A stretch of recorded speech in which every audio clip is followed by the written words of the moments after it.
O julgamento final. Mateus capítulo 25, versículos 31 a 46.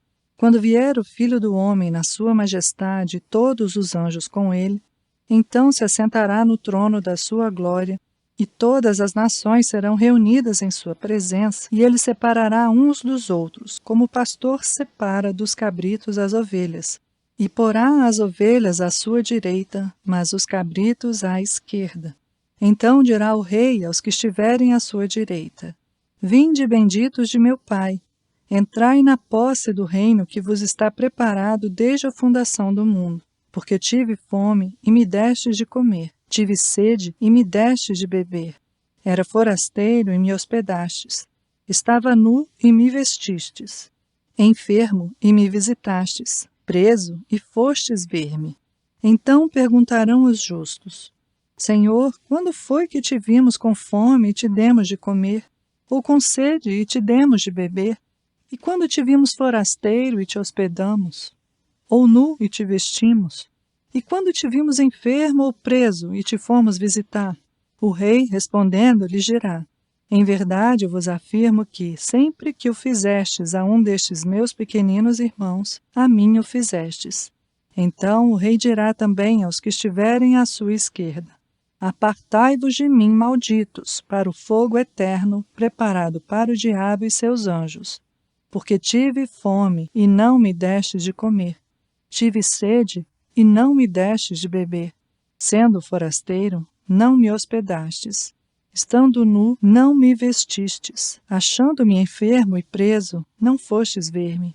E eles lhe perguntarão: Senhor, quando foi que te vimos com fome, com sede, forasteiro, nu, enfermo ou preso e não te assistimos? Então lhes responderá: Em verdade vos digo que sempre que o deixastes de fazer a um destes mais pequeninos, a mim o deixastes de fazer. E irão estes para o castigo eterno, porém os justos para a vida eterna.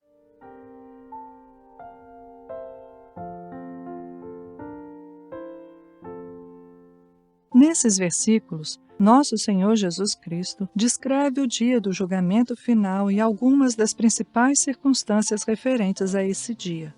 Em toda a Bíblia, existem poucas passagens mais solenes e que tanto nos perscrutam o coração, que possamos lê-la com a atenção séria e profunda que ela merece.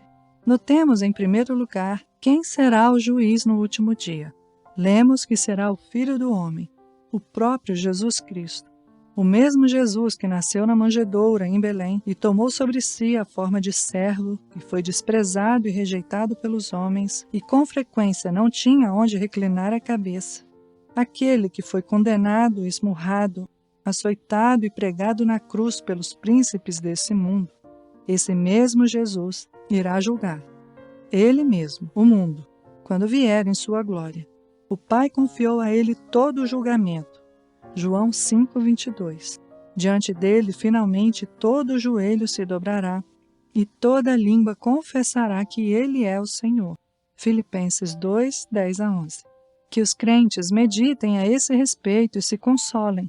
Aquele que se assentará no trono naquele grande e espantoso dia será o Salvador, o pastor, o sumo sacerdote, o irmão mais velho e o amigo dos crentes.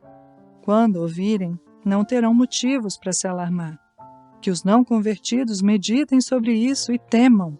Quem os julgará será o próprio Cristo, cujo evangelho agora desprezam e cujos convites graciosos recusam-se a ouvir. Quão grande perplexidade sofrerão se persistirem na incredulidade e morrerem em seus pecados. Ser condenado no último dia por um juiz qualquer já seria terrível.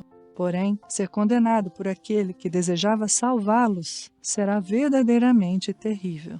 Com muita razão, o salmista disse, abre aspas, beijai o filho para que se não irrite, fecha aspas, Salmos 2:12. Em segundo lugar, observemos quem será julgado naquele dia. Lemos que todas as nações serão reunidas diante de Cristo. Todos que já viveram um dia terão de prestar contas de si mesmos diante do tribunal de Cristo. Todos terão de obedecer à intimação do grande rei e receber sua respectiva sentença. Os que não querem adorar a Cristo neste mundo Descobrirão que terão de se apresentar diante de seu grande tribunal quando ele voltar para julgar o mundo. Todos os julgados serão divididos em duas grandes categorias. Não haverá mais distinção entre reis e súditos, patrões e empregados, ou clérigos e pregadores independentes. Não se fará menção alguma a denominações ou partidos religiosos, porquanto todas as distinções do passado terão sido eliminadas.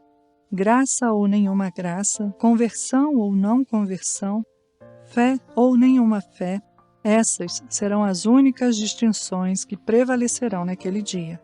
Todos que forem achados em Cristo serão postos entre as ovelhas, à sua direita. E todos que não forem achados em Cristo serão colocados entre os bodes, à sua esquerda. Como disse Sherlock, abre aspas, as distinções que agora fazemos de nada nos adiantarão, a menos que tenhamos o cuidado de ser achados entre o número das ovelhas de Cristo, quando ele vier para julgar o mundo. Fecha aspas. Em terceiro lugar, observemos de que maneira o julgamento será conduzido no último dia. Aqui há particularidades notáveis sobre o assunto.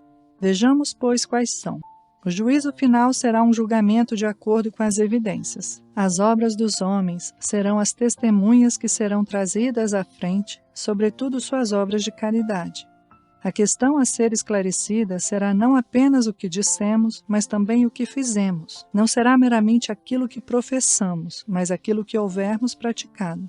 Inquestionavelmente, nossas obras não nos justificarão diante de Deus. Somos justificados pela fé, sem as obras da lei. Mas a autenticidade de nossa fé será testada pela qualidade de nossa vida. A fé que não tem obras, por si só está morta. Tiago 2,17. O juízo final será um julgamento que trará alegria para todos os verdadeiros crentes. Eles ouvirão aquelas preciosas palavras: Vinde benditos de meu Pai, entrai na posse do reino. Eles serão propriedade do Mestre, e ele os confessará diante do Pai e dos santos anjos. Descobrirão que o salário que ele dá aos seus é um reino, e nada menos que isso. O menor, menos importante e mais pobre da família de Deus, terá uma coroa de glória, e será rei. O juízo final será um julgamento que trará confusão sobre todos os não convertidos. Eles ouvirão aquelas palavras horríveis: Apartai-vos de mim, malditos, para o fogo eterno. Eles serão rejeitados pelo grande cabeça da igreja, diante do mundo inteiro reunido. E descobrirão que, assim como semearam para a carne, da carne ceifarão corrupção. Não queriam ouvir a Cristo quando dizia: Vinde a mim e eu vos aliviarei. E agora terão de ouvi-lo dizer: Apartai-vos de mim para o fogo eterno. Não quiseram tomar nos ombros a cruz de Cristo, e, portanto, não haverá lugar para eles em seu reino. O juízo final será um julgamento que revelará notavelmente o caráter tanto dos salvos como dos perdidos. Aqueles à direita de Cristo, suas ovelhas, continuarão revestidos de humildade e ficarão surpresos ao ouvir o Senhor mencionar e aprovar qualquer obra que tenham realizado. Do lado esquerdo, os que não foram de Cristo continuarão cegos em sua justiça própria. Não se mostrarão sensíveis à sua negligência a Cristo. Senhor, dirão, quando foi que te vimos e não te assistimos? Que esse pensamento possa penetrar em nossos corações. O caráter moral desenvolvido nesse mundo será uma possessão eterna no mundo vindouro. Com o mesmo caráter que o homem tem ao morrer, haverá também de ressuscitar. Observemos por último quais serão os resultados finais do dia do julgamento. Disso somos informados por meio de palavras que nunca deveriam ser esquecidas. Abre aspas. E irão estes para o castigo eterno, porém os justos para a vida eterna. Fecha aspas. Terminado o julgamento, o estado de coisas será imutável e sem fim. Tanto a miséria dos perdidos como a felicidade dos salvos. Ambas serão fixadas para sempre. Que ninguém nos engane quanto a isso. Isso está claramente revelado nas Escrituras. A eternidade de Deus, a eternidade do céu e a eternidade do inferno, todas estão alicerçadas em um mesmo fundamento. Tão certo quanto Deus é eterno, também o céu é um dia interminável, sem noite, e o inferno é uma noite interminável, sem dia. Quem descreverá a bem-aventurança da vida eterna? Ela ultrapassa em muito o poder da concepção humana. Só pode ser medida por contraste e comparação. Por exemplo, um eterno descanso após guerra e conflito. A eterna companhia dos santos depois de ter batalhado contra um mundo maligno.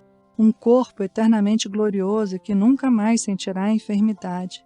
A eterna contemplação de Jesus Cristo face a face, sendo que anteriormente só havia o ouvir e o crer. De fato, tudo isso é bem-aventurança. Mas metade de tudo isso ainda está para ser contada. Quem descreverá as misérias da punição eterna? Trata-se de algo totalmente indescritível e inconcebível. A eterna dor no corpo, a dor aguda de uma consciência acusadora, a eterna sociedade dos ímpios com o diabo e seus anjos, a eterna lembrança das oportunidades negligenciadas e de Cristo desprezado, a eterna perspectiva de um futuro aborrecido e sem esperança. Tudo isso é miséria, de fato, o suficiente para fazer nossos ouvidos tinirem e o sangue gelar em nossas veias. Mesmo assim, esse quadro não é nada em comparação à realidade. Encerremos o comentário desses versículos com uma séria autoinquirição. Perguntemos a nós mesmos de que lado de Cristo provavelmente estaremos no último dia. Estaremos à sua direita ou à sua esquerda? Feliz é quem não descansa até que possa dar uma resposta satisfatória a essa pergunta.